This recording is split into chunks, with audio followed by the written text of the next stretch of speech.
Nagsalita na sa kauna-unahang pagkakataon si Incognito star Richard Gutierrez tungkol sa real score nila ng kapamilya aktres na si Barbie Imperial. Sa latest episode ng OG Diaz Inspire noong Webes Enero 16, inusisa ni OG kung bakit hindi pa rin inamin ni na Richard at Barbie ang ugnayan nila gayong madalas silang makitang magkasama sa mga picture.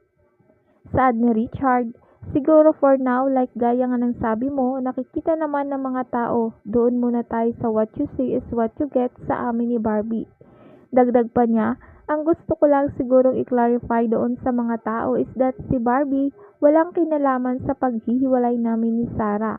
Hindi siya third party, hindi nag-overlap. Matatanda ang maraming nagsasabi na si Barbie umano ang dahilan kung bakit nasira ang relasyon ni na Richard at Sarah. Giit ni Richard, nakilala ko si Barbie matagal na kaming nagkahiwalay ni Sarah.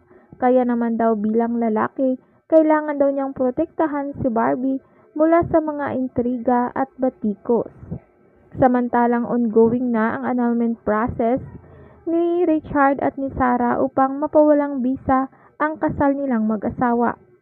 Ito ang inamin ni Richard kasunod ng paglilinaw niyang hindi ang rumored girlfriend na si Barbie Imperial ang dahilan ng paghihiwalay nila ni Sarah.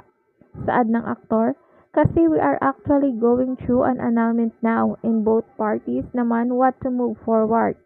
Actually at this point nakapag-move forward na yung both parties. May equal time kami with our kids, so parang nagko-co-parenting kami.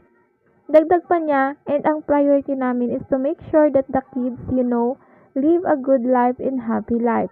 And of course, kung happy siya sa buhay niya at happy ako sa buhay ko, makikita ng mga bata yun. At ang importante sa amin ay yung mga bata. Sambit pa ng aktor kapwa na sila nakamove on ni Sarah sa dahilan ng kanilang paghihiwalay.